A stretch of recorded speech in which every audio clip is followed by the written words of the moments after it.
thing about the floating thumb is it does two things very well. First, it keeps the hand always in its most relaxed position. If you just relax your hand, it's always in that very relaxed place. All right. Also, it keeps the lower strings quiet while you're playing on the higher ones because the thumb is lying flat on the strings as you go up. Now, again, on four-string bass, you haven't got as much to keep up with.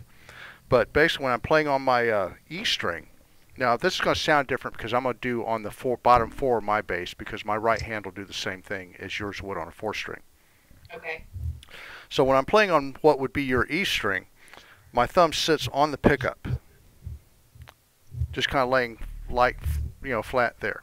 Also, I keep my arm off the bass, because this is important for two reasons. Because you don't want pressure pushing on the inside of the arm here because it's going to restrict blood flow out of the hand. All right, so keeping the arm off the bass is a good idea. All right, so when I'm picking on what would be your E string, my thumb's just sitting on the pickup very close to the E string. Then when I go to what would be your A, my thumb slides up on top of the E string. Actually just lies on top of it, not up against it like yours is like sitting up against it. It actually sits on top of it. Okay. Yeah. All right. And so the way the hand is when playing on the E string is exactly the way the hand is when playing on the A. Now when I go what would be your D, now my thumb sits lightly on the E and A string. It's actually just sitting on both of them. And then I'm playing what would be your D. And then when I go to the G string, now my thumb is sitting on the E, A, and D, and I'm playing on the G. Right? So no matter where I'm playing, my hand is always in that same exact place. And another good thing about this is if you ever choose to go to 5 or 6 string bass later, that you don't have to change your right hand technique. It just keeps going. It just, nothing really changes there. So it's very efficient, user-friendly for, 4, 5, and 6 string bass right hand technique. And I like it because mainly it keeps my hand in a very relaxed place because on this bass, you see, I have a long way to go from here to here. So if I kept my thumb here, I would have to reach the hand like that to get to the C string. So anytime you start opening up the hand, you're starting to engage other muscles. Right? So it's just like trying to work in just the most relaxed place to where the only thing that's really moving here is these fingers. There's nothing else really working in the hand. Right.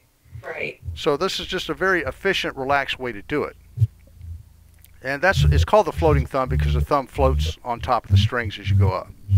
The other technique that's popular is something called the movable anchor, to where basically you do what you were doing, like on the E string, you'd sit on the cliff of the pickup. Then when you go to the E string, you sit against the E string, and then the thumb just follows. It sits on each string as it goes up.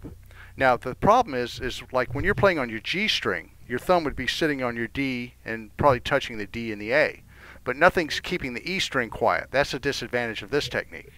Gotcha. Right?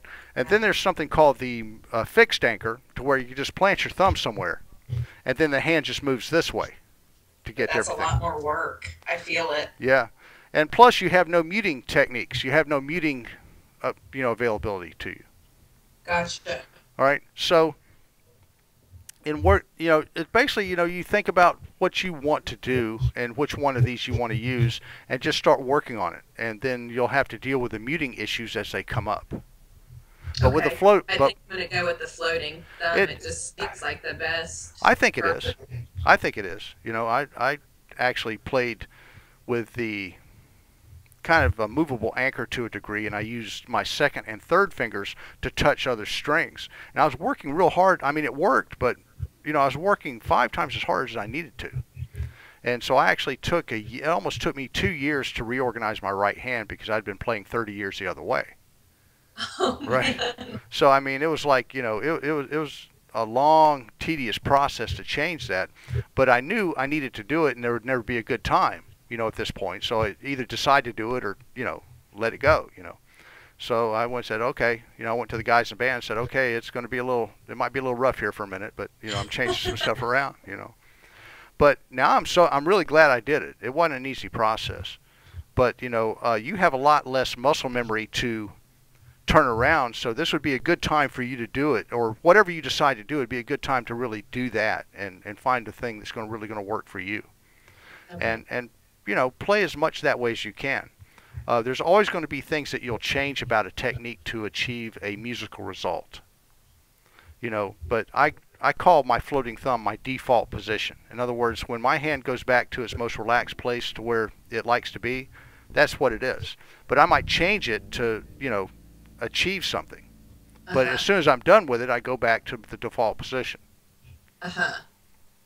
So it's okay to kind of vary from that as needed, you know, because there's always going to be musical situations that's going to require your hand to potentially do something that's, you know, normally would be considered, well, that's probably not a good idea, but for this particular situation, it's the right choice. Right. Like, do you ever do slap style? Or yeah, you do? Yeah, and then you have to rethink your whole muting thing, because then it becomes more the left hand's job, because the right hand's no longer able to do it. Plus, I use this little hair scrunchy thing, and like keep it right there to keep it helps keep some of the strings quiet. But I have to use a left hand thing to keep most of this quiet now. So I'll do a lot of this kind of stuff, which is really contrary to my normal left hand way of playing, but it's necessary for this particular style.